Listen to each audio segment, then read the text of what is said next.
मैं जरा आपके सामने एक चित्र पेश करना चाहता हूं।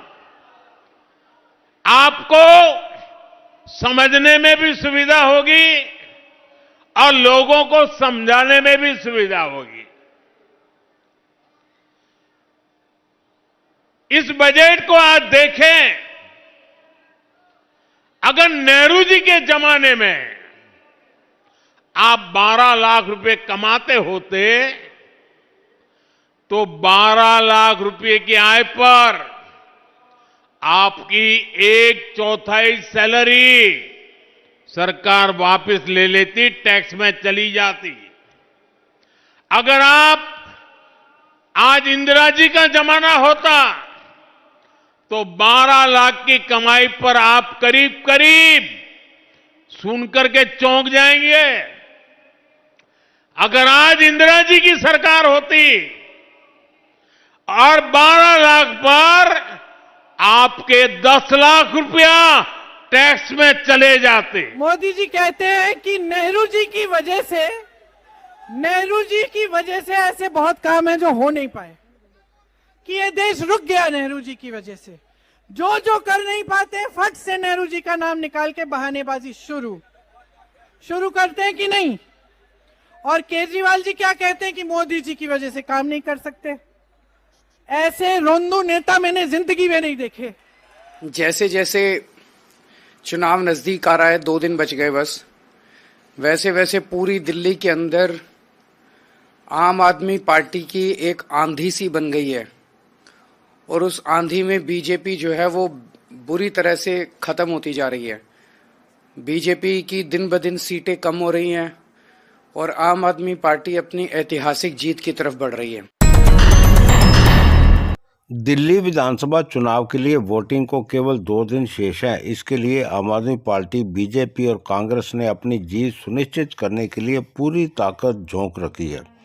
प्रत्येक पार्टी अपनी जीत सुनिश्चित करने के लिए एड़ी चोटी का जोर लगा रही है। अब चुनाव प्रचार भी आखिरी चरण में है। 5 फरवरी को वोटिंग है।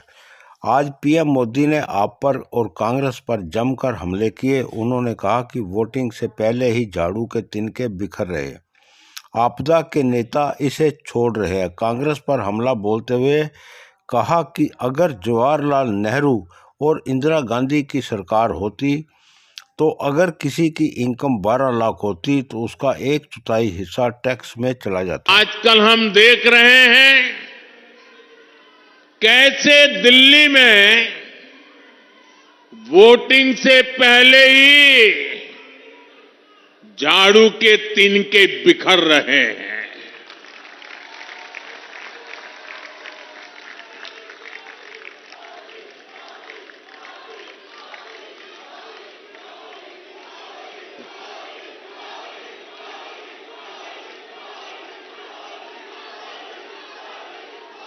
आपदा के लीडर्स उसे छोड़कर जा रहे हैं।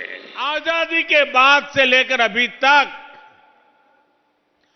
12 लाख साल का कमाने वाले को इनकम टैक्स से इतनी बड़ी राहत पहले कभी नहीं मिली।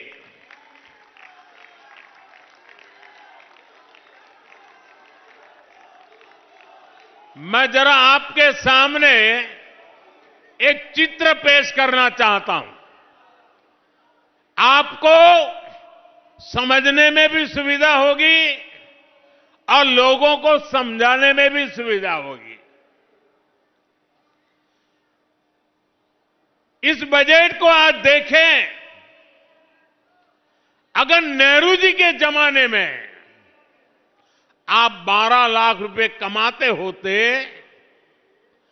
तो 12 लाख रुपए की आय पर आपकी 1/4 सैलरी सरकार वापस ले लेती, टैक्स में चली जाती। अगर आप आज इंदिरा जी का जमाना होता तो 12 लाख की कमाई पर आप करीब करीब सुनकर के चौंक जाएंगे। अगर आज इंदिरा जी की सरकार होती और 12 लाख पर आपके 10 लाख रुपया टैक्स में चले जाते। उनके जमाने में ये था, इसलिए मैं समझा रहा हूं। 10-12 साल पहले तक कांग्रेस की सरकार में अगर आप 12 लाख कमाते तो आपको 2,60,000 रुपया टैक्स में वापस देना पड़ता। अब भाजपा सरकार के कल के बजट के बाद साल में 12 लाख रुपया कमाने वाले को 1 रुपया भी टैक्स का देना नहीं पड़ेगा।